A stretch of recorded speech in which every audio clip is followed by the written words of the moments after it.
What's going on, everybody? Welcome back to another episode of Double M Racing.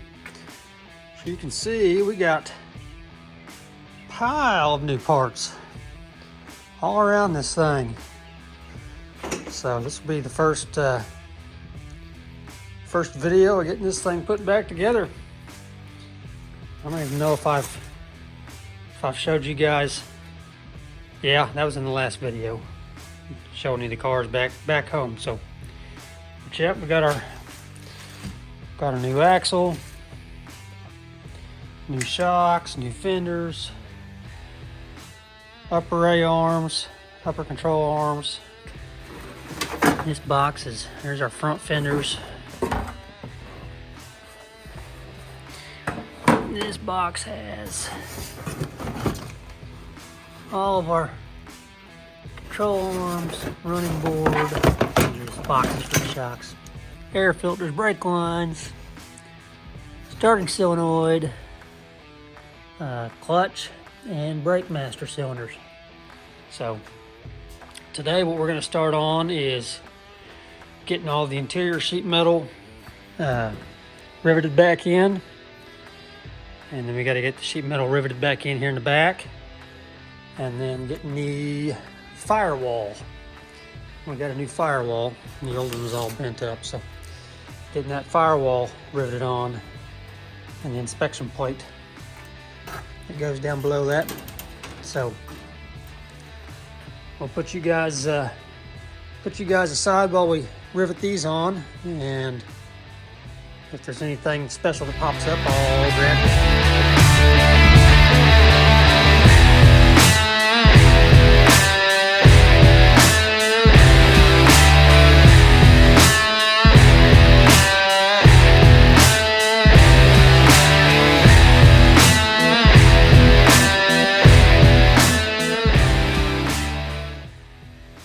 Okay, you've got two pieces of metal for the back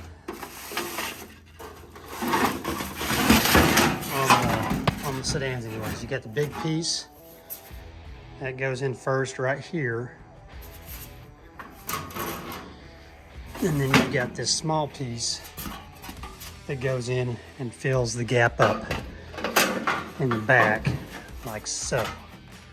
So first the big piece goes on, and then this attaches to it to take up the gap there between the back of the sedan. So those will go on next.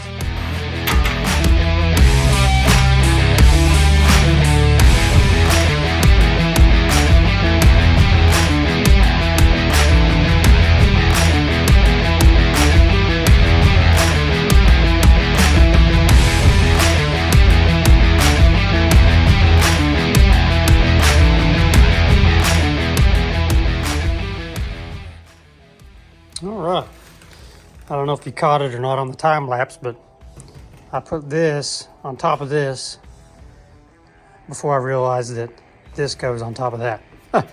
Looks much more aesthetically pleasing having this piece go all the way over the top of that. And they share the same rivet holes, so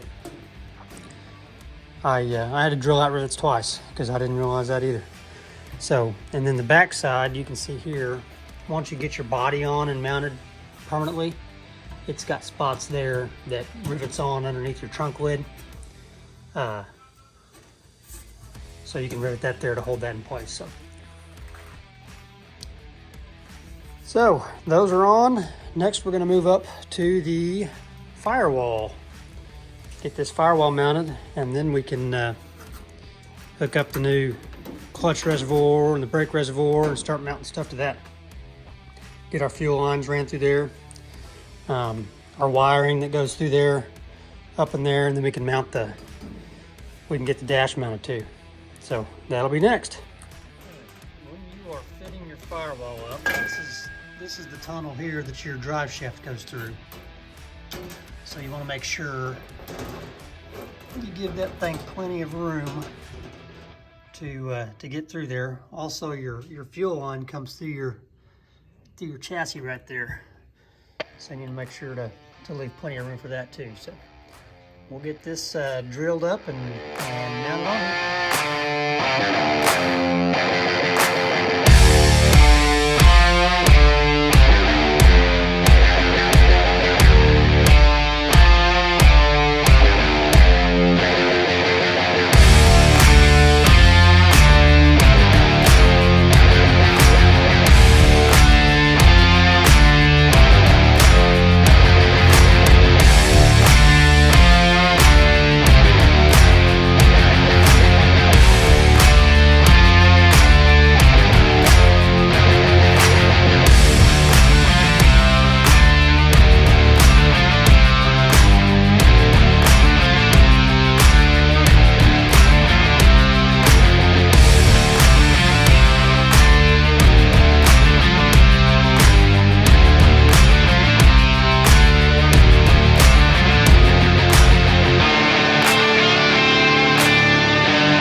Okay, got that mounted. And while I'm back here, I might as well go ahead and set the battery back in. I'm not gonna hook it up. I'm gonna set it in place. And I'm going to swap the way my battery was mounted. I'll show you here in a second what I'm talking about. Mike that was working on the chassis for us, he was asking me which way it went in based upon where my ground was up there. And he said, you need to flip that thing around the other direction because your terminals are right up against your roll bar there. So I thought that sounded like a good idea.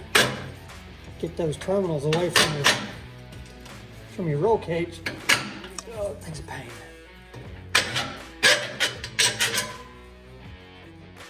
That way you don't have to worry about them ever sparking off the cage.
I did here.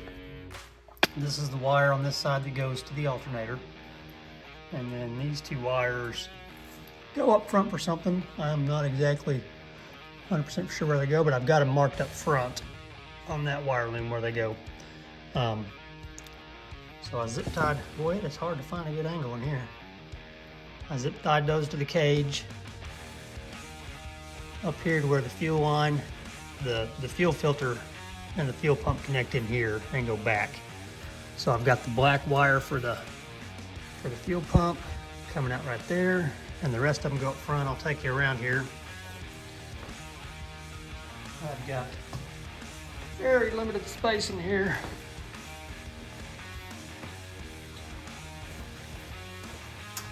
Okay. I brought them around here and they run through your tunnel where your drive shaft goes. Before, I think they were zip tied to the side in here to these protective hoops. I chose to go up above them. It makes me nervous having wires back here where your drive shaft is anyways. You can see where the drive shaft's gotten into the metal there before. But, so I tried to put them up as high as I could to keep them out of the way there. I wish I could have ran them through the same line as the fuel line runs through, but it's only big enough for the fuel line, so that is where the rear brakes come out there. So that'll get hooked back up whenever I get my rear end back. So that is how I did that, and then it runs all the way. Runs all the way up here, and then I'm going to figure out where to bring them out at. I don't want to bring them out. I don't want to bring them out where the drive shaft comes through. I don't want to bring them out in there. So I think I'm gonna drill a small hole right there and have those wires coming out right underneath the wire loom from the gauges. So I think that's what I'm going to do next.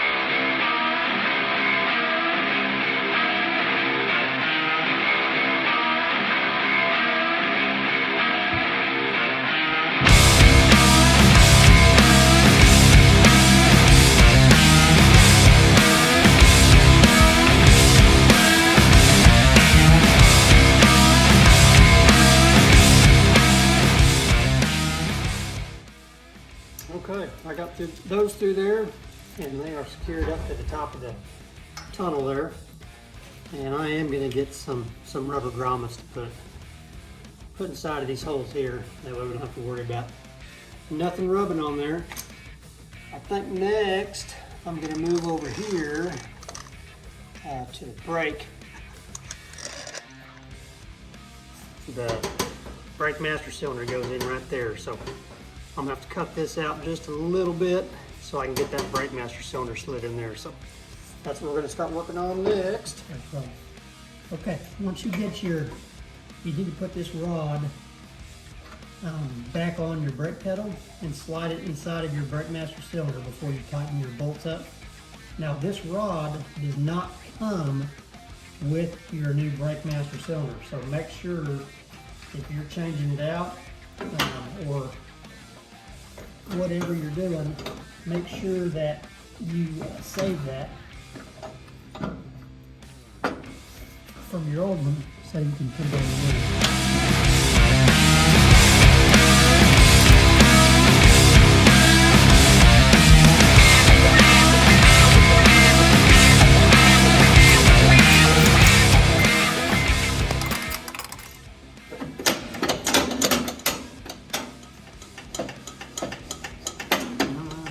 Moving freely. Of course, we ain't got no brakes hooked up yet, so.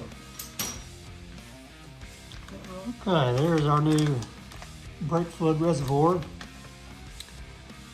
There's a part number on there. I'm gonna get a screenshot of that. There's the old bracket. It's all bent up and dented. They're cheap to buy a new one, so I'm gonna have this firewall looking pretty, so I wanted to get a new one on there. So what I'm going to do, I've got to keep in mind your clutch reservoir mounts there. This brake fluid reservoir was about right in here. And then I've also got my red box that connects over here. So I will get this strap bent around this.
Had to go look at one of my teardown videos on YouTube to make sure I had this right.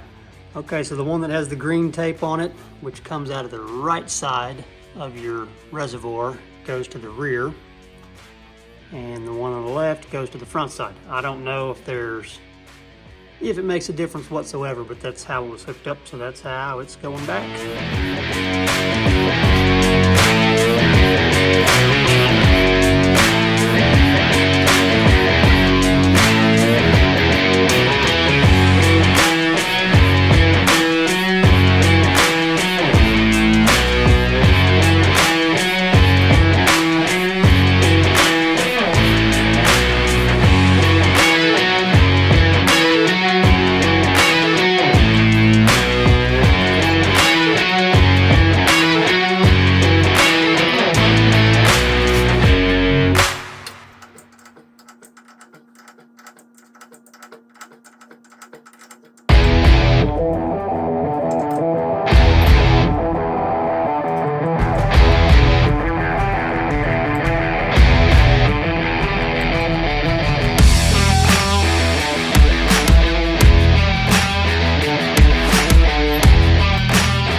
reservoir and the brake master cylinder is hooked up.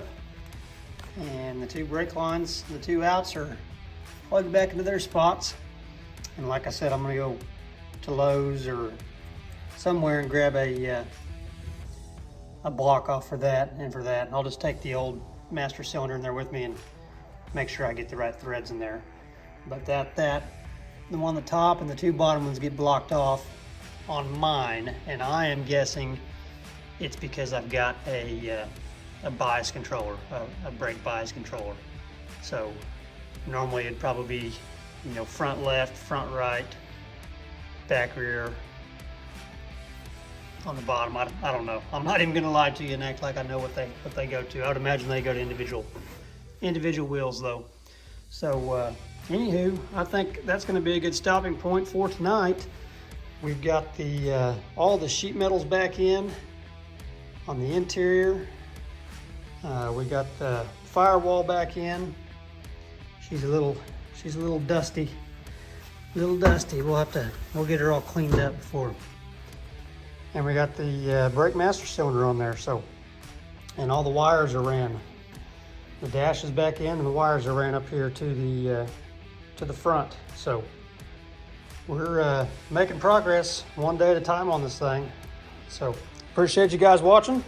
Make sure to give us a like, subscribe, hit that subscribe button. We've got over 400 views on most of our videos, and I've got 112 subscribers, which is awesome. But we can keep that number going up. So make sure to hit that subscribe button if you're watching these videos. That way you get a notification whenever we upload something. So, all right, guys, appreciate you, and we'll see you on the next one.